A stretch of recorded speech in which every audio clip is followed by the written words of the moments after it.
Yorkshire, spring 1944. Brackendale Farm stood on the edge of collapse. 3 generations of Thornton family labour threatened to vanish in a single season.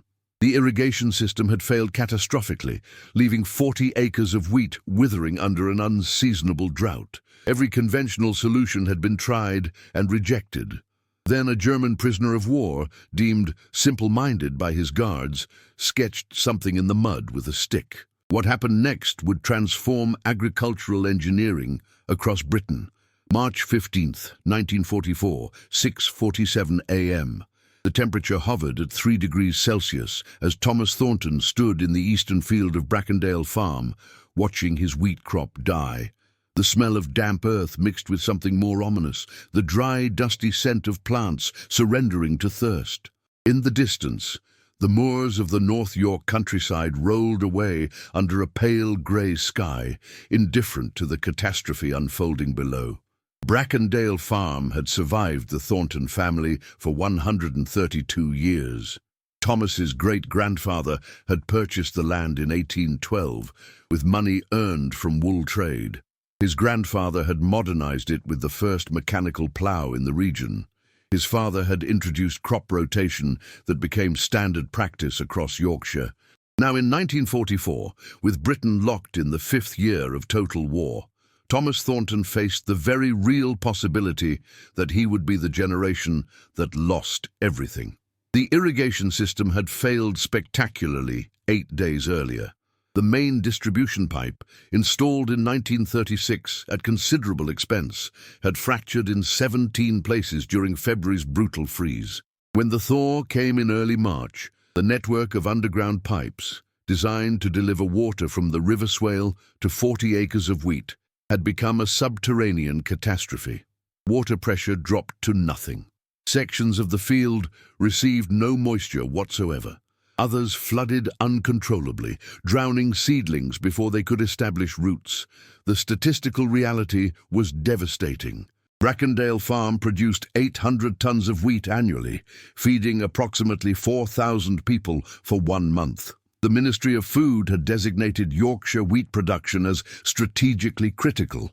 Every farm in the region operated under quotas that were not requests but mandatory targets backed by legal sanction. Failure to meet quota meant fines that could bankrupt a farm. Repeated failure meant government seizure under Defence Regulation 55. Thomas had tried everything conventional wisdom offered.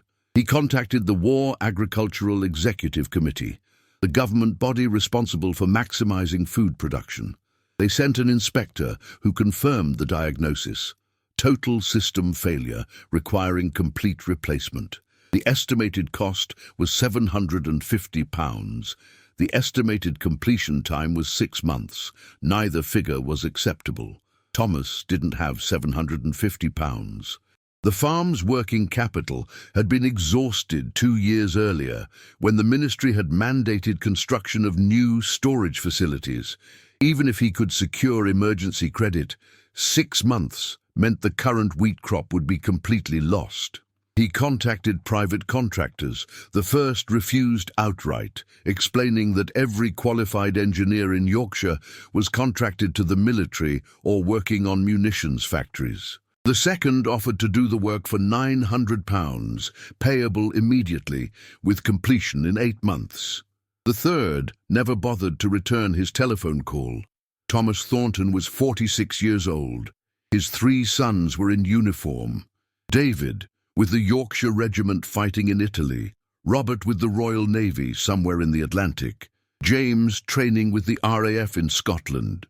His wife Margaret worked 16-hour days managing the household, the farm accounts, and the Women's Land Army volunteers assigned to Brackendale. His father, 73 years old and crippled with arthritis, could barely walk. The farm that had employed 15 men before the war now operated with Thomas, Margaret, Thomas's father, and 6 Land Army girls, city women from Leeds and Manchester who had never seen a farm until conscription brought them to Yorkshire. The practical mathematics were inescapable. 40 acres of wheat required consistent moisture during the critical growth phase between March and June. Without irrigation, yields would collapse by 60 to 70%. Instead of 800 tons, Brackendale would produce perhaps 240 tons. The ministry quota was 700 tons. The shortfall would trigger fines exceeding the farm's total annual profit.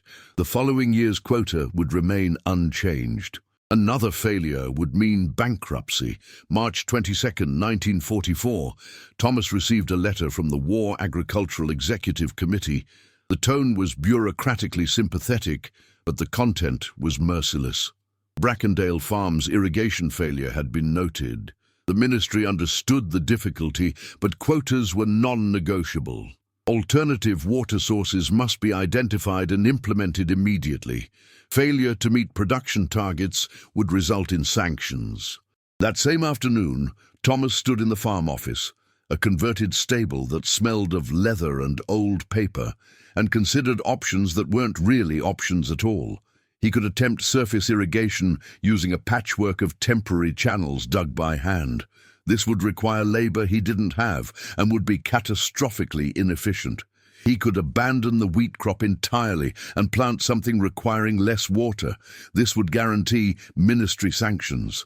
He could borrow against the farm's value to pay for professional repairs. This would mortgage his children's inheritance on the possibility that the war would end soon and agricultural prices would remain stable. None of these options were acceptable. All of them led toward the same destination, the end of Brackendale Farm as an independent operation. March 29, 1944, Thomas attended the weekly meeting of the local War Agricultural Committee in the village hall. 17 farmers sat on wooden chairs in a room heated by a single coal stove, discussing yields, labor shortages, and equipment failures.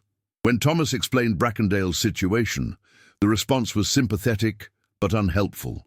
Every farm faced similar crises. There were no solutions, only the necessity of endurance. Walking back to his truck in the cold evening drizzle, Thomas encountered Samuel Blackwood, the committee chairman and owner of the largest farm in the region.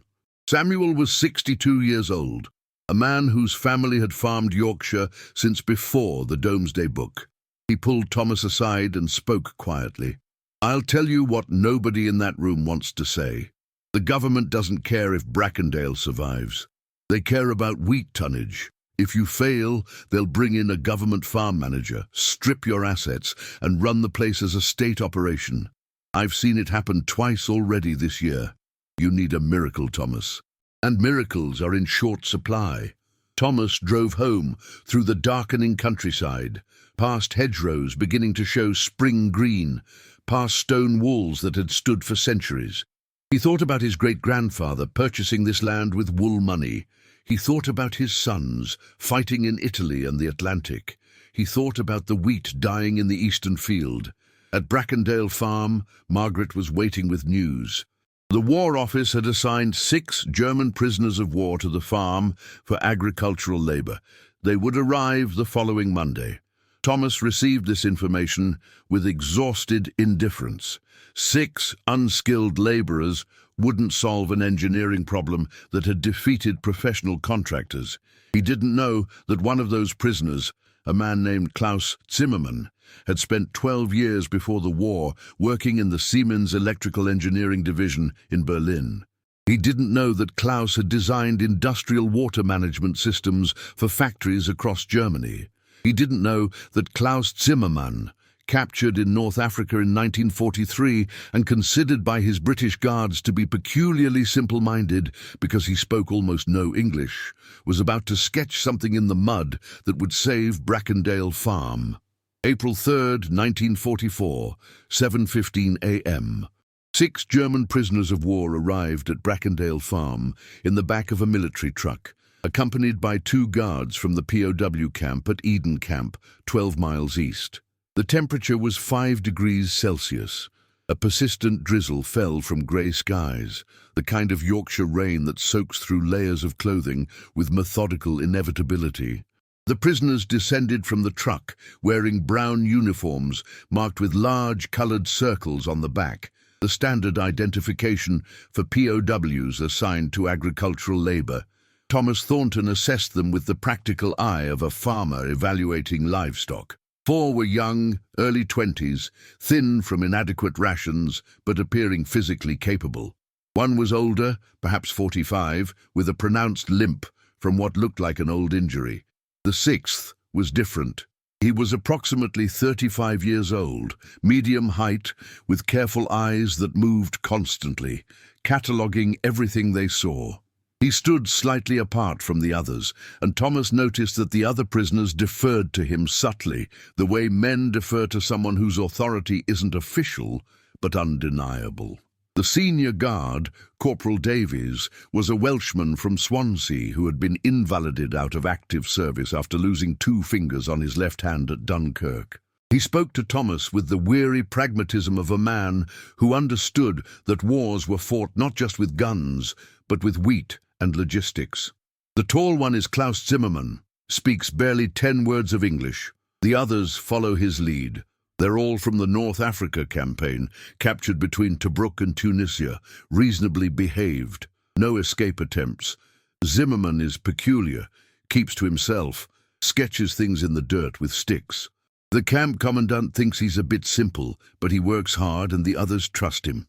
Thomas assigned them to basic labor, repairing fences, clearing drainage ditches, mucking out the cattle barn, work that required strength but not skill, supervised by Margaret and the Land Army girls. The language barrier made detailed instruction impossible. Thomas communicated through gestures and demonstration. The prisoners worked steadily, methodically, without complaint. On the 3rd day, April 5th, Thomas took the prisoners to the eastern field to begin the desperate, probably futile attempt at hand-dug surface irrigation channels. The plan was simple, because it had to be. Dig shallow trenches from the River Swale access point to the driest sections of the field, line them with whatever materials could be found to minimize water loss, and hope that crude surface flow could deliver enough moisture to salvage perhaps 40% of the wheat crop. It was agricultural desperation masquerading as a plan. Thomas marked out the first channel with stakes and string. He demonstrated the required depth and angle using a shovel. The 6 prisoners watched, and Thomas saw something shift in Klaus Zimmermann's expression. Not confusion, not incomprehension, something else, recognition perhaps, or calculation. Klaus stepped forward, his movements careful, almost hesitant. He pointed at the marked channel, then at the river access point, then at the field. He shook his head slowly. He knelt down and began drawing in the mud with his finger. What he drew made no immediate sense to Thomas. A series of lines branching like a tree, with small circles at intervals, connected by what appeared to be cross-hatching. Klaus looked up at Thomas, saw incomprehension, and tried again. He stood, walked to the nearby fence, and pulled a strand of rusted wire from a damaged section. He formed it into a small loop, then twisted it, then formed another loop. He placed these on the ground in a pattern, then drew more diagrams around them. Corporal Davies watched with skepticism. He's been doing this for weeks at camp, draws patterns, makes little wire shapes. The other prisoners say he was some kind of factory worker back in Germany. But that's all we know. Can't get details out of him because of the language? Thomas studied the wire loops Klaus had created. There was something systematic about the pattern, something that suggested not randomness, but engineered intent.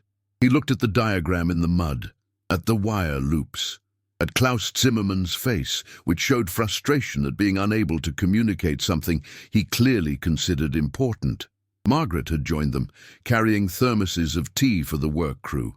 She had studied technical drawing briefly before the war as part of a secretarial course.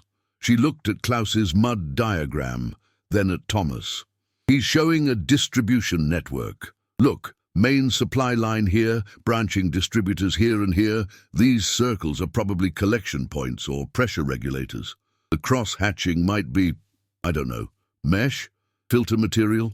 Klaus, hearing the change in her tone, nodded vigorously. He pointed at the wire, then at the diagram, then made a weaving motion with his hands.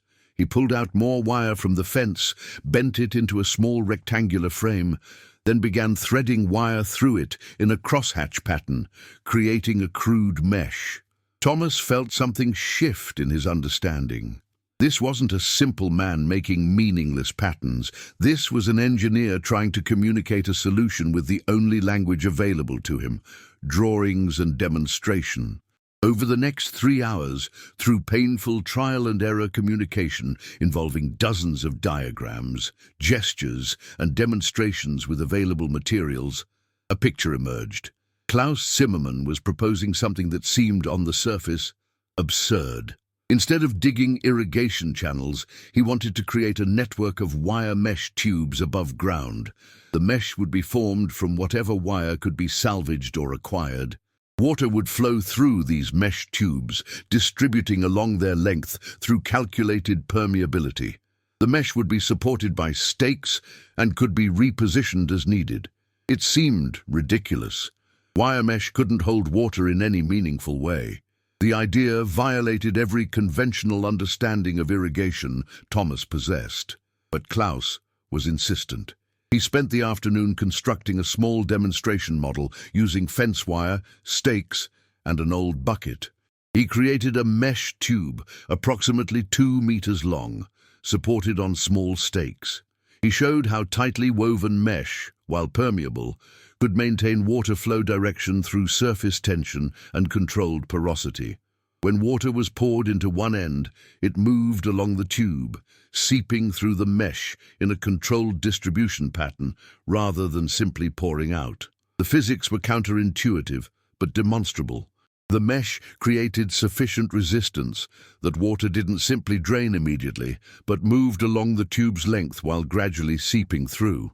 By controlling mesh density, tighter weave for less flow, looser for more, different distribution rates could be achieved. By positioning multiple mesh tubes across the field in a branching pattern, water could be delivered to specific areas with remarkable precision. The advantages over conventional buried pipe systems were immediately apparent. Construction required no excavation, just wire, stakes, and labor. The system was completely modular. Sections could be moved, adjusted, or replaced within minutes. Blockages were impossible. If one section failed, the mesh design automatically redistributed flow. Cost was negligible. Wire could be salvaged from 100 farm sources. Stakes could be cut from available timber. Thomas Thornton stood in the eastern field as the April sun broke briefly through the clouds, looking at Klaus Zimmermann's crude demonstration model, and felt the first genuine hope he'd experienced in weeks. The next day, April 6th, Thomas called an emergency meeting with Margaret, the Land Army supervisor, and Corporal Davies. He explained Klaus's proposal. The reactions ranged from skepticism to outright dismissal. Wire mesh irrigation? It's mad. Water will just pour straight through. You'll flood some areas and leave others dry. No control, no reliability. It's exactly the kind of crackpot scheme a desperate man wastes time on when he should be accepting reality. Thomas understood the skepticism. He felt it himself. But he also understood something else. Conventional solutions had failed completely. Professional engineers had offered nothing but unaffordable repairs requiring impossible timelines. The ministry had made clear that failure meant losing Brackendale entirely. Klaus Zimmermann's stupid wire trick was the only option that offered any possibility of success. Margaret broke the stalemate. We have 6 weeks until the wheat reaches critical moisture dependency. We have no other plan. We have wire, labor, and nothing to lose. I say we give the German 1 week to prove his concept works on a small section.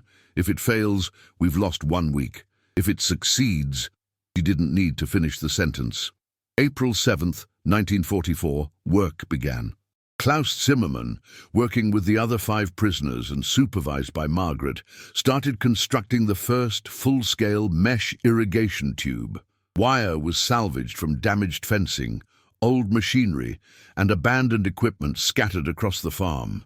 Stakes were cut from available timber. The Land Army girls, initially doubtful, found themselves drawn into the work by Klaus's methodical precision and obvious expertise.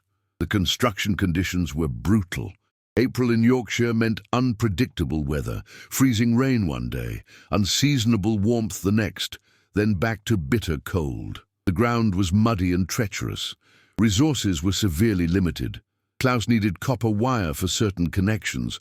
Copper provided better structural integrity and corrosion resistance. There was none available anywhere in the region. The war effort had consumed virtually all copper supplies. Klaus improvised. He created composite wire by braiding multiple strands of cheaper steel wire together, achieving adequate strength through volume rather than material quality. He needed rubber gaskets for connection points to prevent leakage. Rubber was impossibly scarce. He used leather strips cut from damaged harnesses, soaked in linseed oil to create water-resistant seals. The language barrier remained a constant challenge. Klaus could not explain his technical reasoning in English. Margaret developed a system of hand signals and diagrams. The Land Army girls learned basic German numbers and directional words. Communication happened through demonstration, repetition, and gradual mutual understanding. The physical labor was exhausting. The mesh tubes required thousands of individual wire intersections, each hand-twisted to create the necessary weave pattern. Klaus worked 16-hour days, his hands bleeding from wire cuts, teaching the others the precise technique required. The other German prisoners followed his example with disciplined determination.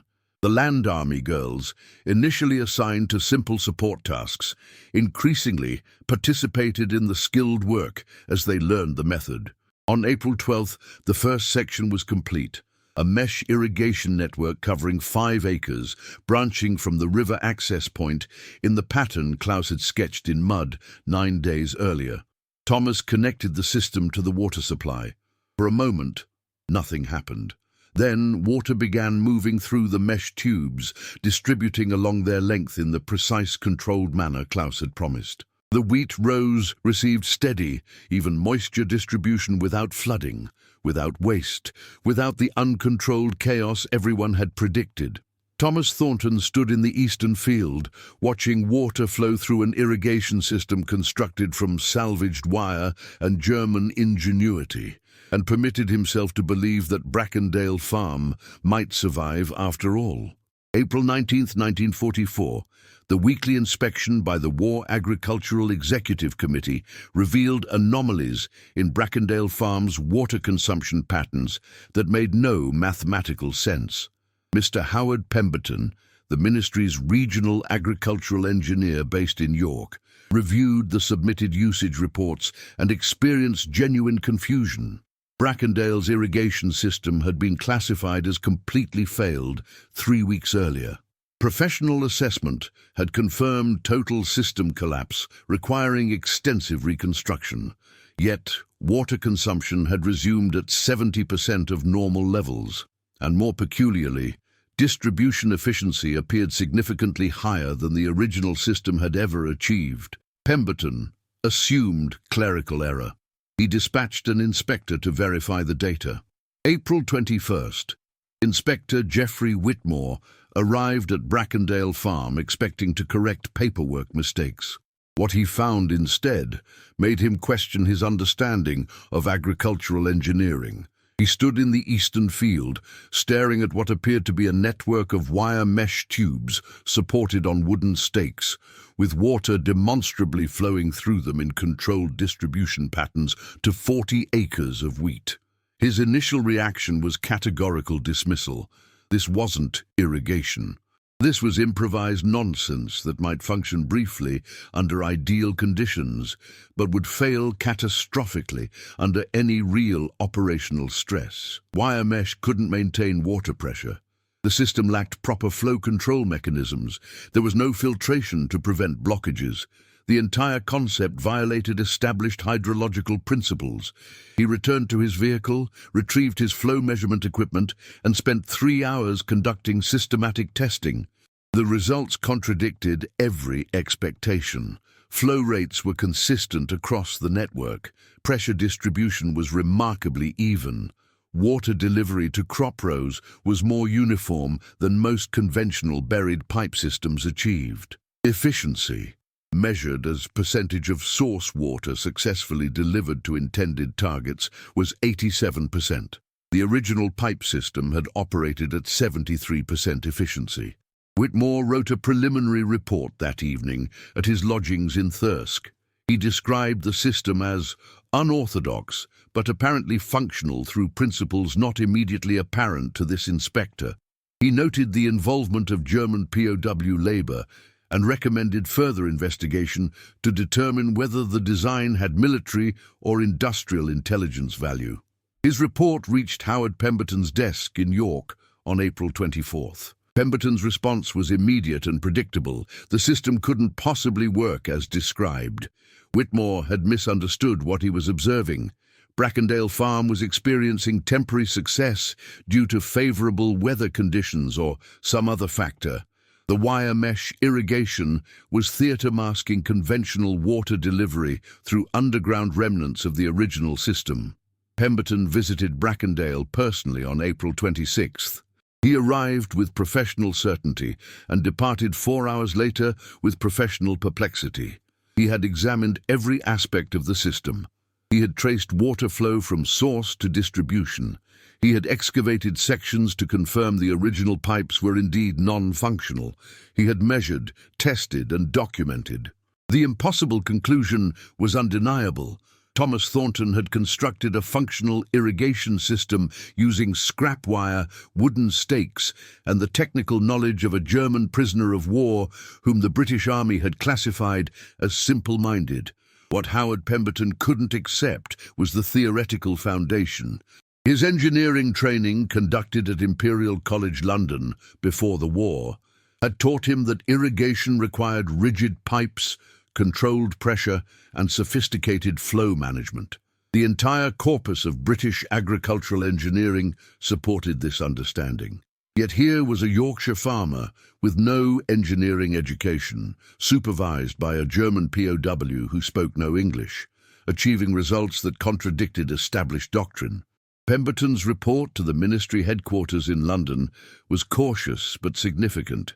He described the Brackendale system as worthy of further examination and noted its potential applications for emergency agricultural situations where conventional infrastructure was unavailable. He recommended that Klaus Zimmermann be interviewed by technical intelligence officers to determine the origin of his knowledge. That interview occurred on May 3, 1944, at Eden Camp POW facility. Major Robert Ashford of the Royal Engineers arrived with a German translator and spent 6 hours questioning Klaus Zimmermann. What emerged was a picture of a man whose skills had been completely unrecognized because language barriers and bureaucratic assumptions had rendered him invisible. Klaus Zimmermann had worked for Siemens in Berlin from 1927 to 1939, specializing in industrial water management systems for manufacturing facilities. He had designed cooling systems for factories, wastewater processing networks, and emergency fire suppression infrastructure. When war came, he was conscripted into the Wehrmacht and sent to North Africa with a maintenance battalion. His technical skills were considered valuable enough that he was kept away from front-line combat. He spent 2 years maintaining water supply systems for German forces operating in desert conditions, where conventional infrastructure was completely absent. In North Africa, Klaus had pioneered field-expedient water distribution methods using whatever materials were available. Wire mesh had proved remarkably effective for temporary systems because it was lightweight, easily transportable, required no specialized tools to install, and could be reconfigured rapidly as tactical situations changed. The permeability of mesh, properly calculated, allowed controlled distribution without the weight and rigidity of pipes. When captured in Tunisia in 1943, Klaus had been processed through standard POW protocols. His occupation was recorded as factory worker. His technical expertise was never identified because the processing officers didn't ask detailed questions, and Klaus's limited English prevented him from explaining. He was classified as suitable for agricultural labor. unskilled manual work supervised by guards. Major Ashford's report to the War Office was unambiguous. Klaus Zimmermann possessed specialized technical knowledge with significant strategic value. His mesh irrigation methodology had potential applications far beyond Yorkshire farms. Military logistics, emergency infrastructure repair, rapidly deployable field systems in combat zones, all could benefit from techniques that required minimal materials and could be implemented by unskilled labor following simple patterns. The War Office response was characteristically bureaucratic. Klaus Zimmermann would remain at Eden Camp, but would be redesignated as a technical resource, available for consulting on engineering problems. His work at Brackendale would be documented thoroughly. The Ministry of Agriculture would investigate applications of mesh irrigation technology across other regions facing infrastructure challenges. Meanwhile, at Brackendale Farm, the wheat crop entered its critical growth phase in late April, with consistent moisture delivery for the first time in the season. The plants, which had been yellowing and stunted 3 weeks earlier, recovered with remarkable speed. By mid-May, the eastern field showed growth patterns comparable to the best years in Brackendale's history. Thomas Thornton maintained detailed records because the ministry required documentation of all innovative agricultural methods. He measured crop heights weekly, recorded soil moisture levels, documented water consumption rates, and photographed the system's operation under various weather conditions. The data accumulated into undeniable validation. By May 20th, other farms in Yorkshire had begun making inquiries. Word had spread through the regional agricultural network that Brackendale had implemented something unusual and apparently successful. Samuel Blackwood, the War Agricultural Committee chairman, visited personally. He examined the system with the skeptical eye of a man who had farmed for 40 years and believed he had seen every possible method. He left convinced that this peculiar German innovation represented a genuine breakthrough. On May 28th, the Ministry of Agriculture convened a technical review committee in York to assess mesh irrigation technology. 23 agricultural engineers, ministry officials, and farm representatives attended. Klaus Zimmermann was brought from Eden Camp to provide demonstration and answer technical questions through a translator.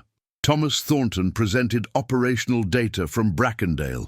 The committee's conclusion, issued June 2nd, was cautiously positive. Mesh irrigation was deemed a viable emergency solution for situations where conventional infrastructure was unavailable or had failed. It was not recommended as a replacement for properly engineered pipe systems, but it was acknowledged as a valuable temporary or supplemental method. The ministry authorized limited experimental implementation on 5 additional farms experiencing irrigation challenges.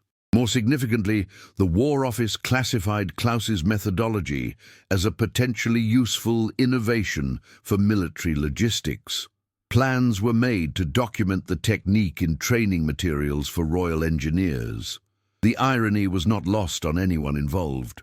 A German prisoner of war had taught British forces a technique that might improve their operational effectiveness against German forces.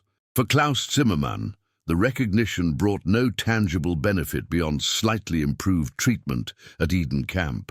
He remained a prisoner. His war was still lost.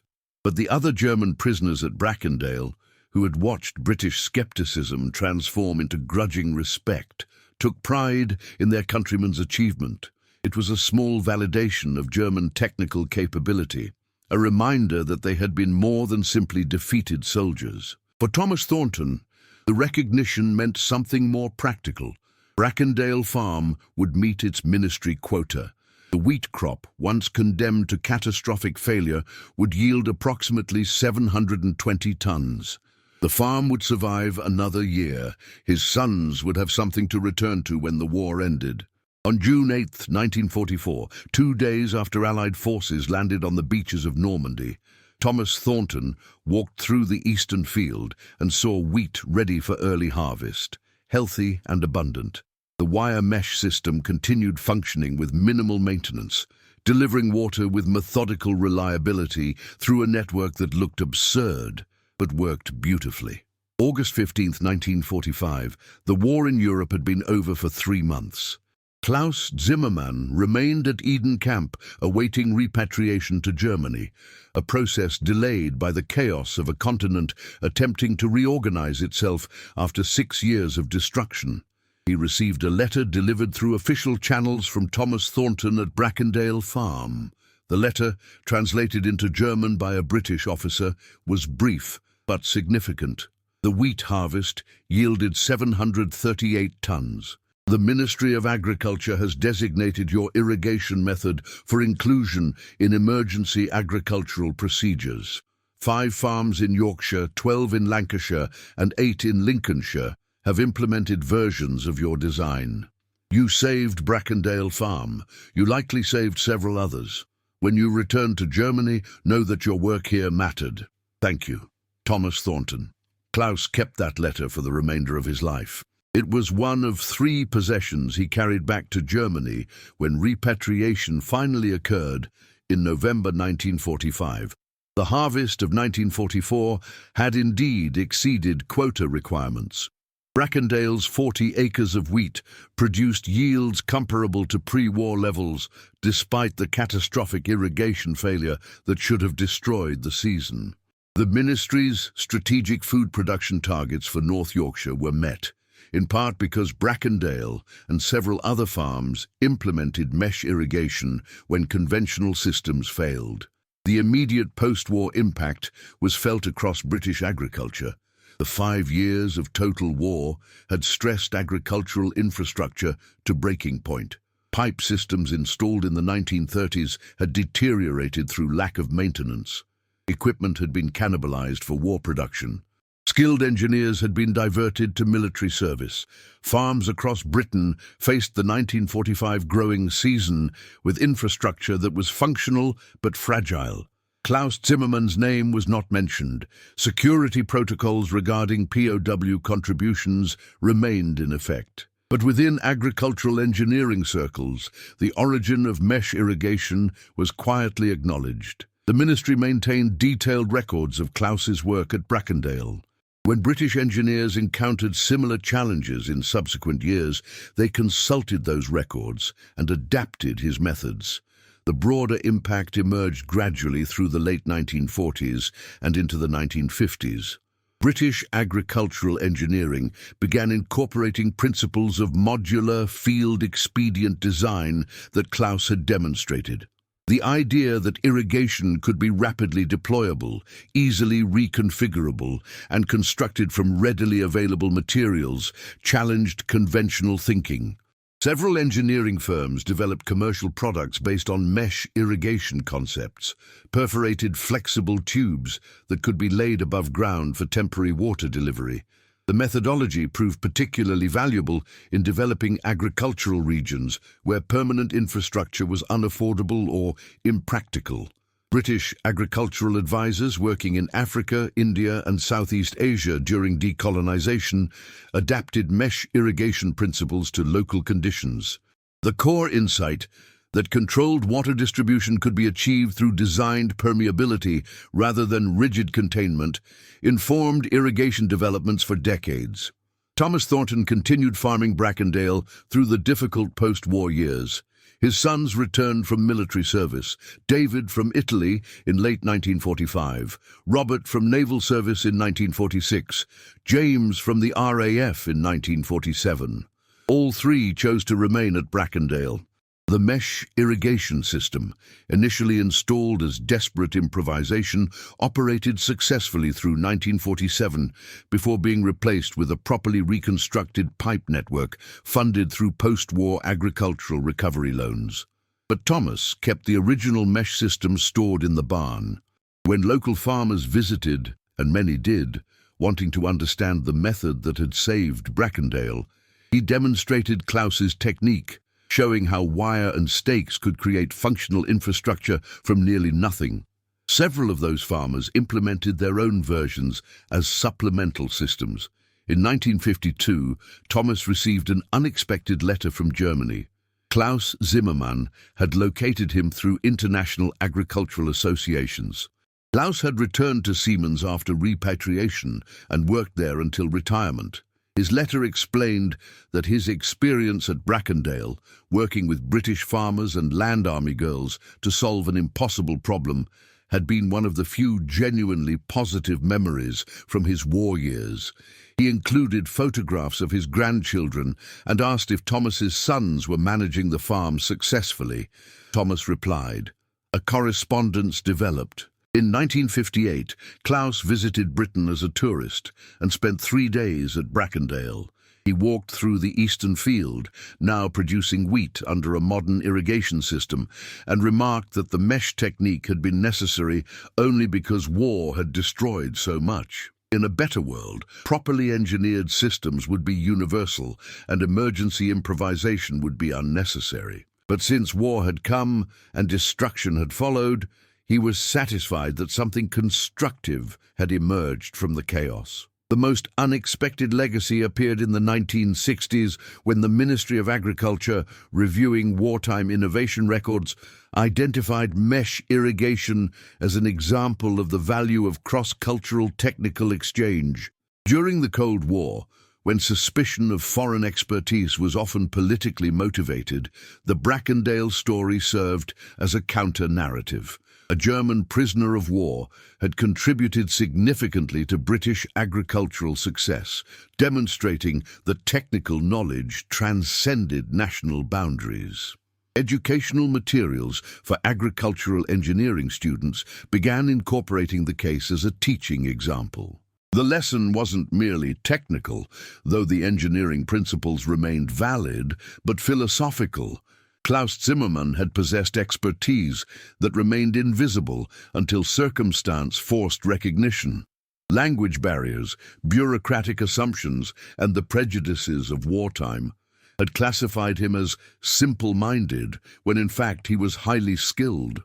The invisible labor of prisoners, the unrecognized contributions of those deemed inferior or irrelevant, represented a systematic failure to utilize available resources effectively.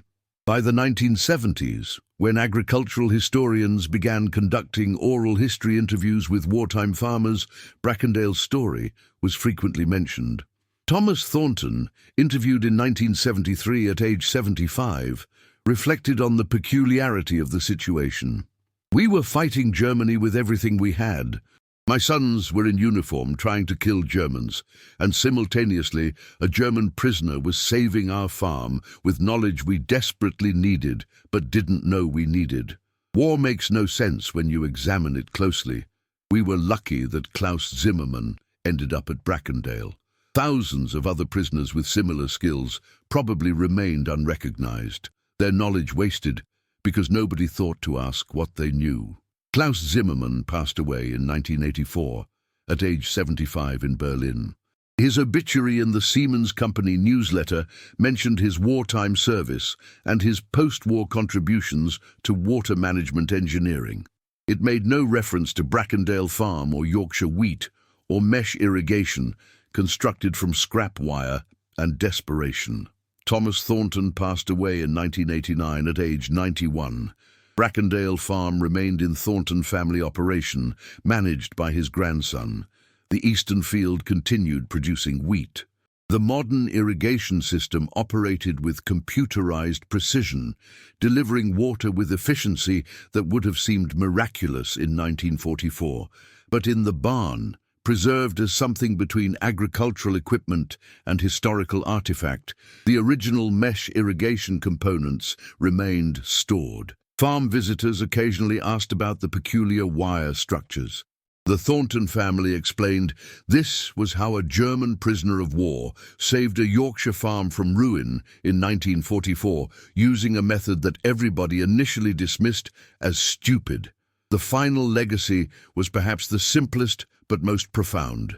Brackendale Farm survived the war. The Thornton family maintained their independence.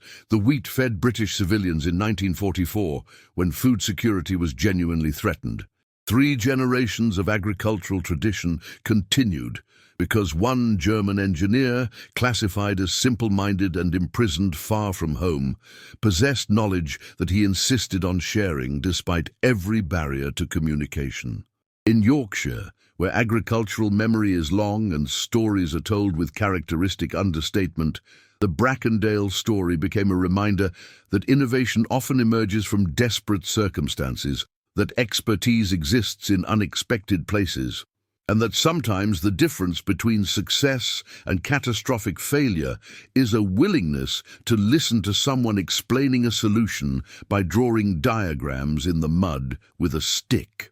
Klaus Zimmermann's stupid wire trick demonstrated something fundamental about human capacity, that ingenuity, when given the smallest opportunity, can transform impossible situations into survivable ones. That collaboration across enemy lines, even in the midst of total war, can produce outcomes benefiting everyone involved. That the true measure of a society's strength isn't merely military power or industrial capacity, but the ability to recognize valuable knowledge regardless of its source. The wheat grew, the farm survived, the war ended, and decades later agricultural engineers still occasionally reference the Brackendale case when teaching students about field-expedient solutions and the importance of intellectual humility in the face of problems that seem impossible until someone shows you a method nobody had previously considered. If you found this story of wartime ingenuity and unexpected collaboration fascinating, please subscribe to our channel for more untold stories from Britain's extraordinary past. What other wartime innovations saved British lives and livelihoods? Share your thoughts in the comments below. Your grandfather's war stories matter. Tell us what you've learned.